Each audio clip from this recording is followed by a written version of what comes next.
Bom dia. Eu sou Laura, eu sou analista Telecom Júnior, da Globo.com. E eu queria falar um pouquinho sobre o nosso processo de migração de data center, que terminou no final do ano passado. A minha equipe é a equipe de suporte telecom. Nós somos responsáveis pelo projeto de gerência das redes de alta disponibilidade do data center. E o Globo.com é responsável por todo o conteúdo online do Grupo Globo. A nossa motivação principal foi a limitação física e elétrica para a expansão do data center que a gente tinha. Nós estávamos hospedados em uma operadora do Rio de Janeiro, o que gerava dificuldade, inclusive, de peering com outros AS, além da nossa arquitetura, que era baseada em core densidade, o que tinha muitos saltos entre switches e toda a dificuldade de padronização e expansão decorrente dessa arquitetura. Então, qualquer tipo de manutenção de equipamento que tinha que ser feita gerava um processo muito complicado para marcar essa janela, que envolvia outras equipes, até pelo risco de indisponibilidade. O primeiro ponto a ser pesquisado foi a localização do novo data center. Escolhemos o Centro Metropolitano, no Rio de Janeiro, que é um local que está em uma taxa de crescimento bem alta e já tem bastante conectividade. E o nosso ponto principal da arquitetura era que buscávamos uma arquitetura que tivesse uma capacidade de escalabilidade boa, além de segregar e padronizar todo o data center. A arquitetura Spine Leaf, nós utilizamos 4 spines, que seriam os core, e em cada rack possui 2 leafs e um switch out of band.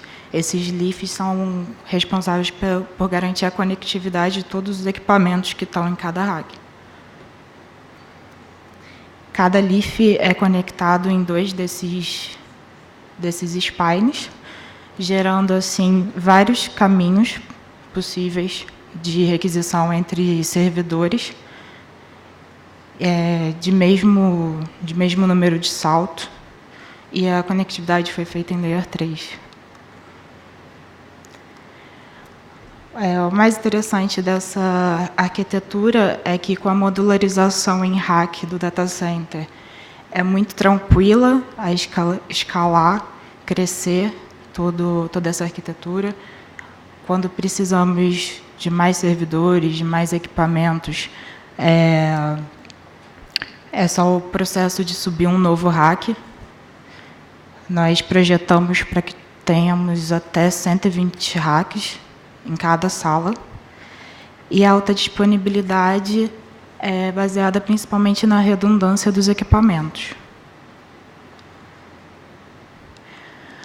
Com essa arquitetura em rack, a gente também garante uma segregação física e independência desses racks, além do nosso conceito de divisão do tráfego em ambientes. A gente virtualiza o switch com VRFs, dividindo em ambientes de borda, back-end, front-end, de gerência, e eles não são conectados, não possuem... são totalmente segregados. O protocolo que nós utilizamos para a comunicação entre os switches é o BGP. Foram realizados alguns testes durante o projeto dessa arquitetura e verificamos que, com um número máximo de racks que pudemos ter, de 120, o protocolo BGP era bem mais eficiente em termos principalmente de convergência de tabela do que o OSPF, por exemplo. Um dos pontos principais dessa migração foi a automação, não só das ferramentas de gerência de rede que nós utilizamos, mas das outras equipes também, ferramentas para automação de SL, de DNS, DHCP, tudo isso foi um fator bem importante. Por exemplo, quando subimos um novo rack, 9 switches são configurados, entre os spines, leafs, out of band, 33 VLANs são alocados e 30 neighbors BGP são configurados. Então, dá para ver que isso pode gerar muita falha humana, além de muito tempo de um analista, que pode, sendo que é uma coisa que é padronizada e pode ser automatizada. Para isso, a gente utiliza uma ferramenta interna que foi desenvolvida na própria equipe em 2009, a Global Network API. É uma ferramenta de código aberto e amanhã, inclusive, vamos falar um pouco mais sobre ela na palestra do meu colega de trabalho, Ederson. E ele vai explicar melhor como que funciona todo esse processo. Esse era o nosso cronograma inicial. Era para ter sido uma migração bem tranquila, bem suave, em um período de mais ou menos 1 ano e meio, sendo que o nosso deadline era agosto, principalmente com as Olimpíadas, e posteriormente teríamos as eleições em 2016. Então, a gente começou o processo de compra em fevereiro, os equipamentos estavam previstos para chegar em abril, e o primeiro passo da migração seria migrar os serviços internos, especialmente DNS, files, tudo que seria necessário para que a gente fizesse a migração dos serviços externos depois.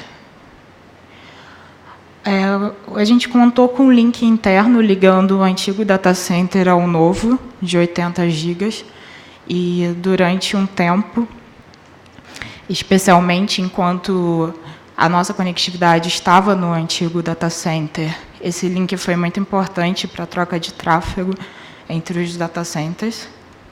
E a ideia foi subir uma arquitetura, os hacks básicos para que pudessem ser configurados esses serviços e poder realmente dar início à migração. Isso aqui seria um exemplo de como funcionava o fluxo durante parte da migração. Aqui, se você tem uma requisição externa, chegando no antigo data center, passando pelaquela arquitetura de coordencidade, ele buscava o conteúdo, entregava para o usuário. E, posteriormente, as requisições internas eram feitas entre o data center, passando por aquele link. E depois esse processo foi melhorando.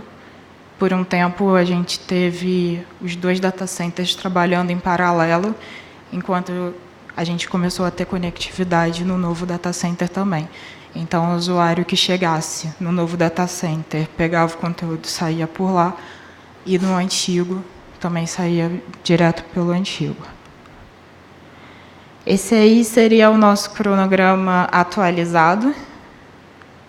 Não, com isso, desculpa. Com isso, a gente já conseguiria migrar os serviços externos e rolaria os 2 data centers trabalhando em paralelo por um tempo. Terminaríamos a migração em junho e em agosto já estaria tudo tranquilo para um evento de grande demanda, como foi as Olimpíadas. O primeiro desafio foi o atraso que a gente teve com o fornecedor dos equipamentos. A gente efetuou uma compra grande com uma grande fornecedora chinesa e ela não fez a entrega desses equipamentos. Foram passando vários meses, fomos ficando preocupados e, com isso, começou um processo já de pré-migração, onde a gente tinha que liberar algumas máquinas no antigo data center para que essas máquinas pudessem ser aproveitadas no novo e a gente pudesse adiantar o máximo possível sem esses equipamentos. Esse acabou sendo o cronograma final. A gente teve que abrir um novo processo de compras em dezembro para receber os equipamentos até fevereiro. Março, iniciar a migração, passamos as Olimpíadas e as eleições durante o processo de migração e conseguimos finalizar isso em meados de dezembro. Com isso, ocorreram diversos desafios. O principal deles foi poder gerar toda a configuração. Estávamos preparados para receber um certo modelo, uma marca de equipamentos. Tivemos que alterar tudo isso, aprender, né, sobre os novos equipamentos, suas limitações. E acho que a parte mais importante, o que mais aprendemos nesse processo, foi que valeu a pena ter feito uma arquitetura e utilizar tecnologias completamente independentes do fabricante. Se a gente tivesse pensado numa arquitetura que dependesse daquele tipo específico de equipamento, a gente não teria concluído essa migração como foi possível. Com essa troca de fabricante, todas as outras equipes tiveram que aprender muito rápido e atualizar muito rápido tudo que já tinha sido feito. E um grande ponto foi, como eu disse anteriormente, a automatização de diversos processos. Por exemplo, uma ferramenta que a equipe de segurança desenvolveu foi o Libera. Com ele, eles conseguiram passar para os donos dos produtos essa demanda de liberação interna de acessos. Só para ter uma ideia, até hoje, em um prazo de 1 ano e pouquinho, já foram executados quase 400 mil jobs nessa ferramenta. Isso tudo seria o trabalho dos analistas dessa equipe. Outro desafio que eles tiveram foi com a migração dos firewalls, especialmente publicação, já que eles teriam que ser adequados para a nova arquitetura baseado no Spine-Leaf com BGP. Outro desafio foi, também teve essa dificuldade de configurar e gerar imagem e gerar configuração para todas as novas máquinas, os novos servidores. E o que ajudou muito a equipe de SEO foram essas duas ferramentas, o Globo DNS, que é uma ferramenta desenvolvida por eles, e o Forum. Uma automatiza o DNS, o outro DHCP. Assim, facilitou muito o processo de subida de novas máquinas, já que era só acessar uma interface web e escolher as suas classes, as suas especificações, e essa máquina já subiria pronta para receber o serviço. Um ponto muito crítico em qualquer migração seria a parte do banco de dados. A maior dificuldade que eles tiveram foram com os bancos que demandam uma maior capacidade, que são instaladas direto em máquinas do bare metal. Essas máquinas tiveram que ser migradas fisicamente mesmo, desligadas e levadas para o novo data center. E isso gerou um pequeno período de indisponibilidade, por isso foram efetuadas durante janelas de manutenção. E um processo mais simples foram os bancos comuns, que eles utilizam a ferramenta do DBAS, que também é uma ferramenta da Globo.com. E, através dela, isso tornou o processo de migração desses bancos muito mais tranquilos, considerando que eles estavam usando o conceito de cluster do MongoDB. Então, a ideia era apenas subir novos bancos para esse cluster, que estavam fazendo escrita síncrona, e quando chegava a hora de migrar, era uma virada de DNS. Com isso, não houve nenhuma perda nem disponibilidade do sistema. Esse aqui é o nosso querido puxadinho, né? Eu acho que a principal dica da nossa equipe mesmo de telecom é sempre focar na padronização. É muito fácil que a gente se leve e acabe gerando algumas soluções mais rápidas para contornar um problema, e os famosos puxadinhos. E isso aí assombrou a gente uma ou duas vezes durante o processo de migração, quando a gente imaginava que já tinha dado tchauzinho para o antigo data center. Houve uma indisponibilidade por causa de uma rota que tínhamos esquecido que estava configurada de muito tempo. Então, a gente sempre preza por padronizar toda a conexão. A nossa ferramenta de automação, que é a Globo Network API, ela deixa muito mais eficiente todo o nosso processo de alocação de novos racks, alocação de redes, configuração de load balances, tudo isso. E a gente sempre preza por utilizar tecnologias abertas e independentes do fabricante. Isso é essencial para tudo que a gente faz. Inclusive, a Globo Network API utiliza esses plugins que deixa ela mais genérica possível, e com esses plugins a gente faz a comunicação entre a API e o equipamento. Conseguimos concluir, né, a migração do data center. E só para vocês terem uma ideia dos nossos números hoje, antigamente, o antigo data center, a gente tinha uma limitação de 210 kVA de capacidade elétrica. Apenas em uma sala temos 2 disponíveis para o uso. Temos uma limitação de 2.500 kVA, o que dá uma limitação total de 5.000. Tínhamos no antigo data center uma limitação de 2.000 máquinas. Só nessas 2 salas, nós temos uma capacidade para 10.000 servidores, talvez até mais, em determinadas situações. E quando foi desligado, a gente tinha 500 gigas de banda total no antigo data center. Nesse novo data center, a gente já está chegando perto de 1 tera de conectividade e com capacidade de expansão para muito mais. Temos 46 racks em produção atualmente. A sala tem uma capacidade para 118, foi projetada para 118.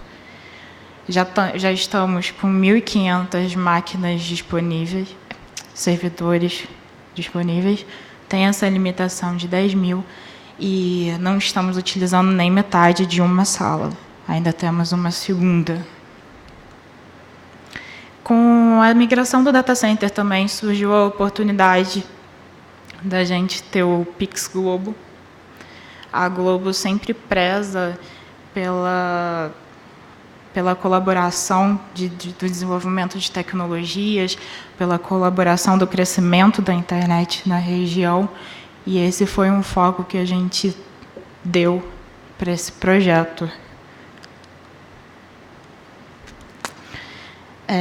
Só para dar uma pincelada, vocês podem entrar em contato, caso desejem fazer alguma abordagem no Pix.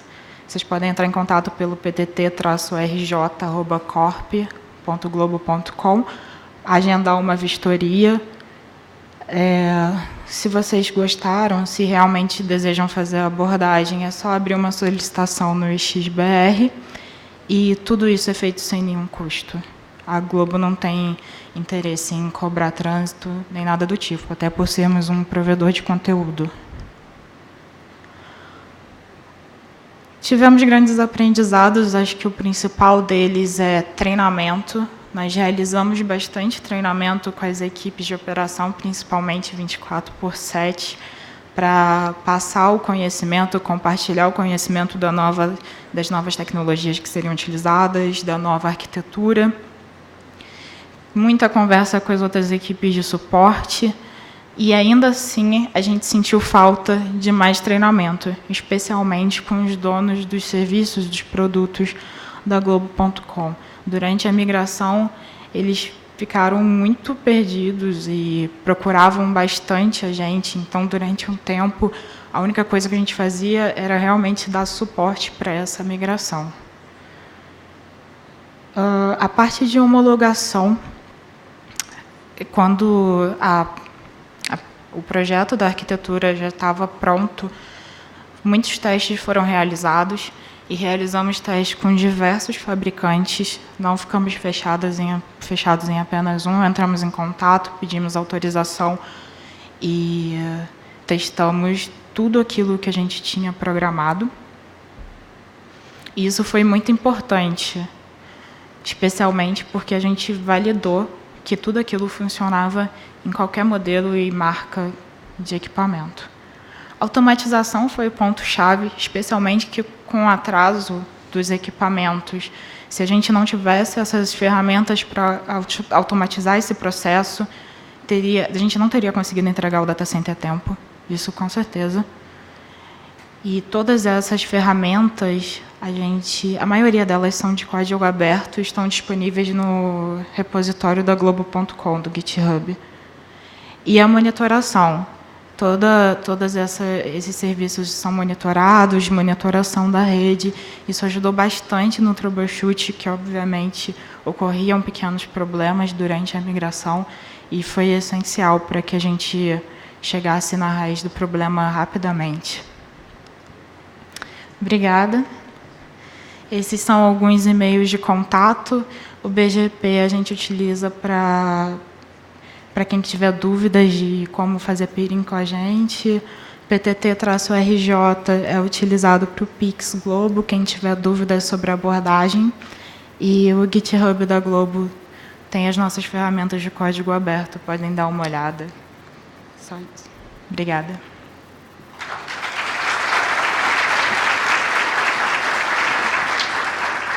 Temos perguntas? Online? Tem?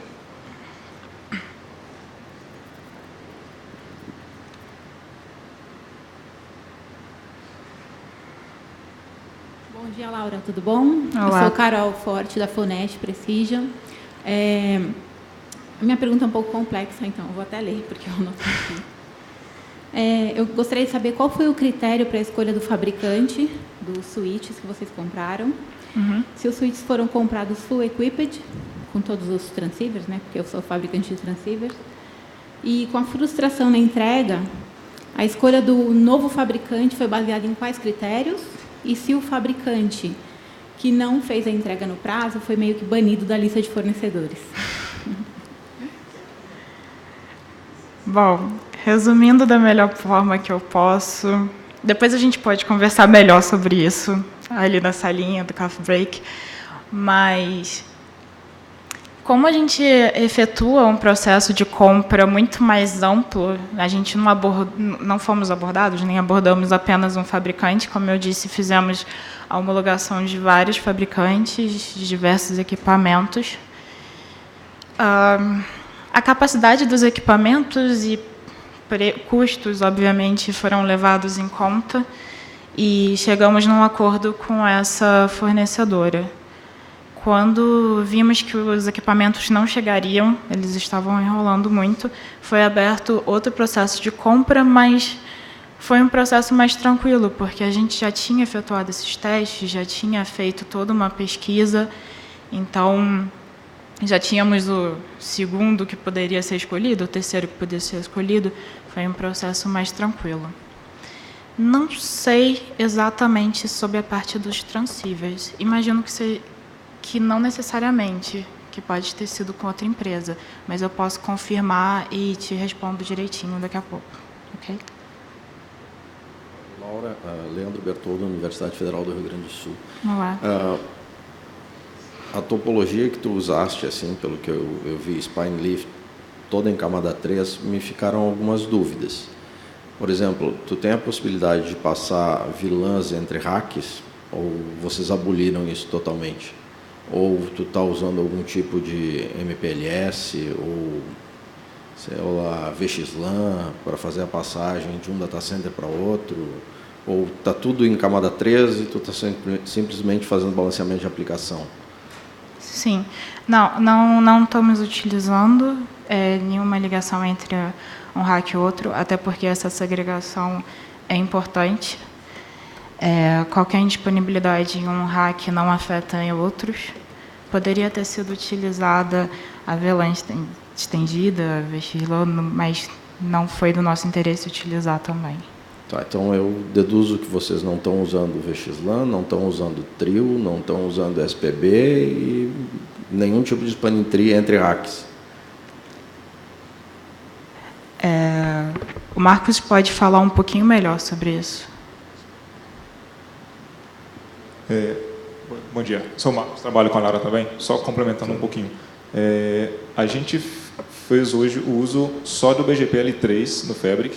A gente tem possibilidades de fazer qualquer protocolo de tunelamento em cima desse Fabric, mas hoje está tudo L3 em todos os racks e uma grande preocupação nossa é com a capacidade norte-sul de entrega de tráfego. Então, o nosso perfil de tráfego principal é entrega de vídeo. A gente tem máquinas hoje que tem duas interfaces de 10 GB ligadas. Então, para uma máquina, a gente entrega 20 gigabits de throughput dessa máquina específica. Então, fazer algum protocolo de tunelamento que tenha ali um roteamento, principalmente em software, por exemplo, a maioria das soluções de VXLAN hoje, para a gente não é tão útil ainda, porque eu vou colocar o gargalo do meu throughput ali num software router.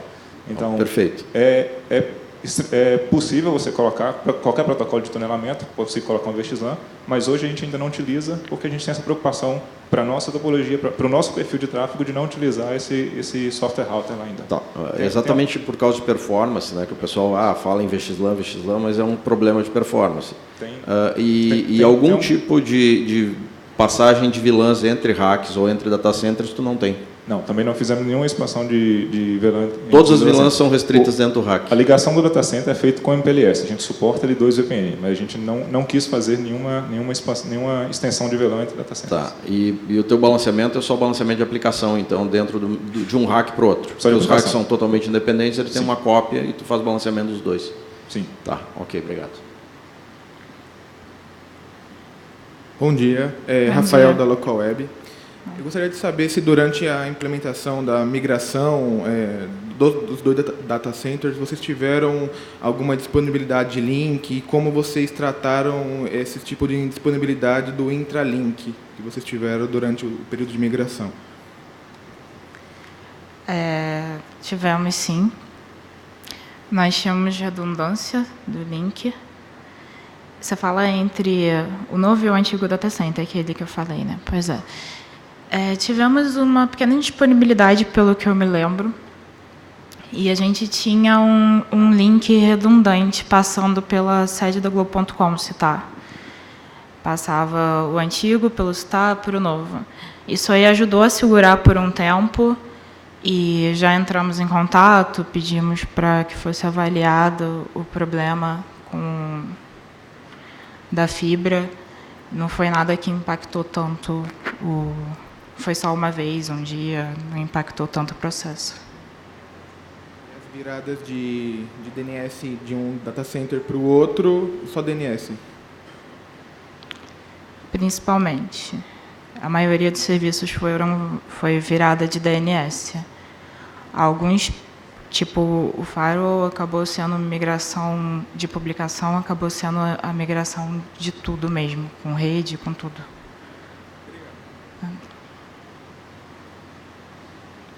Bom, peço uma nova salva de palmas para a Laura. Obrigado, Laura. Obrigado à Globo.com.